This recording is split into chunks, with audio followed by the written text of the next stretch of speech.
Fluid মেকানিক্সের গুরুত্বপূর্ণ আরও একটি টপিক্স নিয়ে আজ আমি আলোচনা করব। আর আমার আজকে টপিক্স হচ্ছে, দেখাও যে খাড়া ডুবন্ত তলের উপর মোট চাপ হচ্ছে P = ওমেগা এ এইচ বার, অথবা ইংরেজিতে হচ্ছে total pressure force and centre of pressure at vertical plate immersed in fluid. আমি একটা চিত্র ড্র করে দেখাবো। আমার এই চিত্রে দেখা যাচ্ছে আমি একটি তলকে লিকুইডে ডুবাইছি। এগুলো হচ্ছে আমার লিকুইড, আর এই লিকুইডের উপরে হচ্ছে উপরের যেই রেখাটা হচ্ছে এটা হচ্ছে আমার ফ্রি লিকুইড সারফেস। আমি এর আগের টিউটোরিয়ালে বলেছিলাম ফ্রি লিকুইড সারফেস কি। ফ্রি লিকুইড সারফেস হচ্ছে এই জায়গাটা হচ্ছে আমার মুক্ত, আর ফ্রি লিকুইড সারফেসকে প্রকাশ করা হয় এইরকম একটা সিম্বল দিয়ে, ত্রিভুজ আকৃতির সিম্বল দিয়ে। এই ফ্রি লিকুইড সারফেসের নিচে আমার একটা তল আছে, এই তলটা ডুবন্ত অবস্থায় আছে। এই তলটা কীরকম আকারে আছে, এটা হচ্ছে একটা ভার্টিক্যালি লম্বালম্বিভাবে ডুবন্ত আকারে আছে। তাহলে আমাকে এখানে কি আছে, আর এই প্রমাণটার ক্ষেত্রে আমাকে ধরে নিতে হবে লিকুইড হিসেবে ধরে নিতে হবে পানিকে। আমি এখানে লিকুইড হিসেবে ধরে নিব পানি, অর্থাৎ পানির মধ্যে আমি একটি ভার্টিক্যাল তলকে ডুবাইছি। তাহলে এখানে কি আছে, এখানে কি প্যারামিটার আছে? পানির একটা আপেক্ষিক ওজন আছে, আর কি আছে বলেছিলাম, পানির একটা প্রেশার আছে, পি আছে। আবার এই তলকে ডুবানোর জন্য একটা ফোর্স লম্বালম্বিভাবে ক্রিয়েট হচ্ছে, যেটাকে বলা হয় এফ, এরপর কি আছে?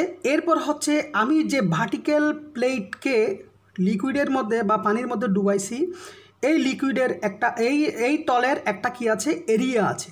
এই তলের একটা কি আছে? এরিয়া আছে। এখন এই তলের উপর যে প্রেশারটা কাজ করে, ওই প্রেশারটা কাজ করে আমার সেন্টার অফ গ্র্যাভিটি বরাবর। সেন্টার অফ গ্র্যাভিটি সিজি, এটাকে বলা হয় সিজি।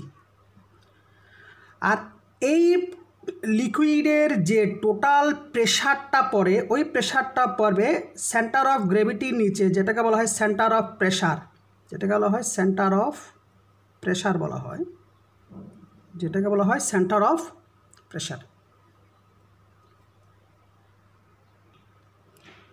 আমার এখন দেখতে হবে সিজি, এই যে ফ্রি লিকুইড সারফেস থেকে সিজি এর দূরত্বকে আমি কল্পনা করছি এইচ বার দিয়ে বুঝাই সেন্টার অফ গ্র্যাভিটি বরাবর দূরত্ব।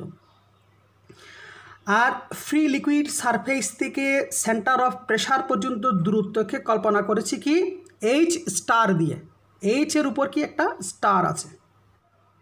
আমার এই তলের উপর টোটাল ফোর্স বের করার জন্য আমাকে এখানে একটা ক্ষুদ্র অংশ কল্পনা করতে হবে। এই ক্ষুদ্র অংশের একটা এরিয়া আছে, এই এরিয়াটা আমি দিব। কিন্তু এই ক্ষুদ্র অংশ বরাবর, মানে ফ্রি লিকুইড সারফেস থেকে আমার এই ক্ষুদ্র অংশ বরাবর একটা দূরত্ব আছে। এই দূরত্বটা হচ্ছে আমার স্মল এইচ। এখন আমি যেগুলো বর্ণনা করেছি, যেগুলো বলেছি, সেগুলো আমি বামে সুন্দর করে লিখব। আমি এতক্ষণ যেগুলো বর্ণনা করেছি সেগুলো লিখেছি বামে। খাড়াভাবে একটি প্লেট তরলের মধ্যে ডুবন্ত অবস্থায় আছে। এই যে একটা প্লেট খাড়াভাবে তরলের মধ্যে ডুবন্ত অবস্থায় আছে। এখানে তরল হিসেবে আমি প্রথমে বলেছি পানি কল্পনা করেছি। আর এখানে কি দেখা যায়? তরল বা পানির আপেক্ষিক ওজন ওমেগা, তরলের একটা চাপ আছে, ওই তরলের চাপটা হচ্ছে পি, তরলের উপর তরল বা পানির চাপ হচ্ছে ফোর্স হচ্ছে এফ। আর এইচ হচ্ছে কি? এই যে এইচ হচ্ছে আমার ফ্রি লিকুইড সারফেস, অর্থাৎ তরলের সারফেস হতে ক্ষুদ্র যে অংশ আমি কল্পনা করেছি, এই ক্ষুদ্র অংশ পর্যন্ত দূরত্ব বা উচ্চতা। আর এইচ বার, এখানে এইচ বার কী বলছি, আমি এই তলের যে সিজি আছে এই ফ্রি লিকুইড সারফেস হতে তলের সেন্টার অফ গ্র্যাভিটি বরাবর দূরত্বকে আমি কি হিসেবে কল্পনা করছি, এইচ বার হিসেবে কল্পনা করেছি। আর এইচ স্টার হচ্ছে কি সিপি, অর্থাৎ হচ্ছে সেন্টার অফ প্রেশার, অর্থাৎ লিকুইড সারফেস হতে তলের সেন্টার অফ প্রেশার পর্যন্ত যে দূরত্ব সেটা হচ্ছে কি আমার যে উচ্চতা সেটা হচ্ছে এইচ স্টার। আর এই সেন্টার অফ প্রেশারটা কাজ করে তলের মোমেন্ট অফ ইনারশিয়া বরাবর, মোমেন্ট অফ ইনারশিয়া। আর এই তলের একটা ক্ষেত্রফল আছে, এই ক্ষেত্রফলকে হচ্ছে এ হিসেবে কল্পনা করেছি। এ হচ্ছে খাড়া তলের ক্ষেত্রফল। ধরি এখানে একটা কাজ করে নিতে হবে, এই ফোর্সের মান বের করার জন্য আমার এখানে একটা ক্ষুদ্র অংশ কল্পনা করতে হবে। সেই ক্ষুদ্র অংশ কল্পনাকে আমি কী হিসেবে কল্পনা করছি, এ বি সি ডি হিসেবে কল্পনা করেছি। এই যে এরিয়া, এটার একটা এরিয়া আছে, এই ক্ষুদ্র অংশের একটা এরিয়া আছে। এই এরিয়াটার হচ্ছে উচ্চতা হচ্ছে, আমি এদিকে লিখেছি, এই যে এদিকে লিখেছি, উচ্চতা হচ্ছে ডিএইচ। আর এই ক্ষুদ্র অংশের প্রস্থ আছে, প্রস্থকে আমি কী হিসেবে কল্পনা করছি, স্মল বি হিসেবে কল্পনা করছি। তাহলে এই ক্ষুদ্র অংশের এরিয়া হবে কি বি ইন্টু ডিএইচ, অর্থাৎ প্রস্থ ইন্টু উচ্চতা। এখানে লিখেছি এবিসির একটি ক্ষুদ্র অংশ যা এর উচ্চতা হচ্ছে ডিএইচ এবং প্রস্থ হচ্ছে বি। এখন আমাকে যেটা বের করতে হবে সেটা হচ্ছে টোটাল ফোর্স, লিকুইডের যে টোটাল ফোর্স এটা বের করতে হবে। এই টোটাল ফোর্স বের করার জন্য আমরা কি সূত্র জানি, পি সমান, এর আগে জেনে আসছি কি একটা তরলের একটা চাপ আছে, এই পি সমান হচ্ছে ওমেগা ইন্টু এইচ। আর এফ সমান আমরা কি জেনে আসছি, এফ সমান হচ্ছে pressure into area, pressure into area. আমার এই সূত্রগুলো মনে রাখতে হবেই। তাহলে আমরা আসি এরপর একটা বর্ণনা করব। বর্ণনা করার জন্য আমাকে আরও একটা নতুন একটা পেজ লাগবে। আমি আরও একটি পেজে চলে আসছি। পেজে লিখছি কি, আমরা জানি তরলের চাপ সমান পি সমান হচ্ছে ওমেগা এইচ। ক্ষুদ্র অংশ এ বি সি ডি এর ক্ষেত্রফল, এই যে ক্ষুদ্র অংশ এ বি সি ডি এর ক্ষেত্রফল হচ্ছে, যেহেতু ক্ষুদ্র অংশ, এই ক্ষুদ্র অংশকে কল্পনা করে D, small D A, small D A. এই স্মল ডি হচ্ছে ডিফারেন্সিয়েশন থেকে আসছে। স্মল ডি এ সমান হচ্ছে বি ইন্টু ডি এইচ। যেহেতু ক্ষুদ্র উচ্চতা সেজন্য আমি কল্পনা করছি কি স্মল ডি ইন্টু এইচ বা ডিএইচ। ক্ষুদ্র অংশে, এই যে ক্ষুদ্র অংশ, এই ক্ষুদ্র অংশের প্রথমে আমাকে টোটাল ফোর্সটা বের করে নিতে হবে। এই যে ক্ষুদ্র অংশের মধ্যে যে ফোর্সটা ক্রিয়েট হচ্ছে, এই ফোর্সটা ক্রিয়েট করতে হলে আমি, যেহেতু ক্ষুদ্র অংশের ফোর্স, তাহলে হচ্ছে ডিএফ সমান হচ্ছে পি ইন্টু ডিএ। যেহেতু আমরা জানি ফোর্স সমান হচ্ছে প্রেশার ইন্টু এরিয়া। আর এটা যে এই ফোর্সটা আমি কল্পনা করতেছি কিসের জন্য, ক্ষুদ্র অংশের জন্য, শুধু এই ছোট্ট একটা অংশের জন্য। ডি এ সমান আমি কি লিখতে পারি, ডি এ সমান আমি লিখতে পারি বি ইন্টু ডিএইচ।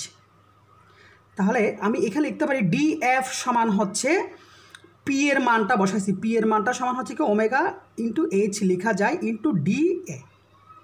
এখন উভয় দিকে আমি কি করব, ইন্টিগ্রেশন করব, সমাকলন করব, ইন্টিগ্রেশন। আমি এখানে কি করেছি, এখানে উভয় পক্ষে ইন্টিগ্রেশন করেছি। এখন এই ডিএফকে যখন আমি ইন্টিগ্রেশন করলে আমি টোটাল ফোর্স পাবো একটা। এই টোটাল ফোর্স বলতে এতক্ষণ আমি যেটা করেছি সেটা শুধুমাত্র হচ্ছে ক্ষুদ্র একটা অংশের জন্য। আর এখন যখন ইন্টিগ্রেশন করা হবে, সমাকলন করা হবে, তখন আমি যে ফোর্সটা পাবো সেটা হচ্ছে একদম টোটাল এই তলের উপর যে ফোর্স, টোটাল ফোর্সটা, এই ফোর্সটা হচ্ছে এফ সমান হচ্ছে ওমেগা এইচ ইন্টু ডিএ। এইটাকে যখন আমি ইন্টিগ্রেশন করব, এটাকে বলা হয় ফার্স্ট মোমেন্ট অফ ইনারশিয়া বলা হয়। এই এইচকে যদি আমি ইন্টিগ্রেশন করি পাবো হচ্ছে এইচ বার। আর একে যদি আমি ইন্টিগ্রেশন করি পাবো হচ্ছে ক্যাপিটাল এ, অর্থাৎ হচ্ছে এই টোটাল ভার্টিক্যাল প্লেটের এরিয়া। আর এইচ বার হচ্ছে আমার এই ভার্টিক্যাল প্লেটের যে ফোর্সটা ক্রিয়েট হয়, এই ফোর্সটা হচ্ছে আমার সেন্টার অফ গ্র্যাভিটি বরাবর কাজ করে। এই সেন্টার অফ গ্র্যাভিটি বরাবর দূরত্ব হচ্ছে এইচ বার। অর্থাৎ আমাকে এইটা প্রমাণ করে দেখাতে বলছে, সেটা হচ্ছে টোটাল প্রেশার ফোর্স বের করতে বলছে, বা টোটাল চাপ, লিকুইডের যে একটা চাপ পড়ে, যেই চাপের কারণে আমার একটা ভার্টিক্যাল প্লেট লিকুইডের মধ্যে ডুবে যাচ্ছে। এটা একটা চাপ দিচ্ছে, চাপের ফলে ডুবতেছে। আর এই টোটাল ফোর্সটা হচ্ছে আমার এটা। এখন আরও একটা জিনিস আমাকে বের করতে হবে, সেটা হচ্ছে সেন্টার অফ প্রেশার।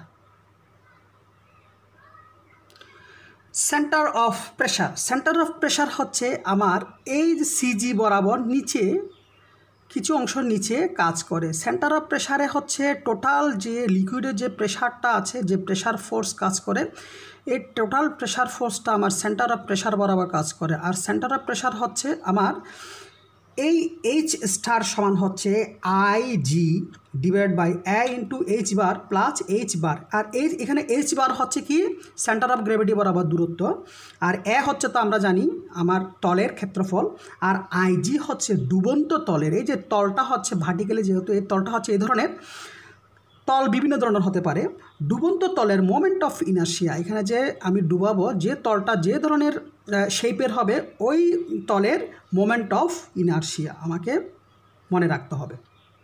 তাহলে আজকে আমি আলোচনা করেছি টোটাল যে প্রেশারটা কাজ করে, এই প্রেশারের সূত্র বের করেছি।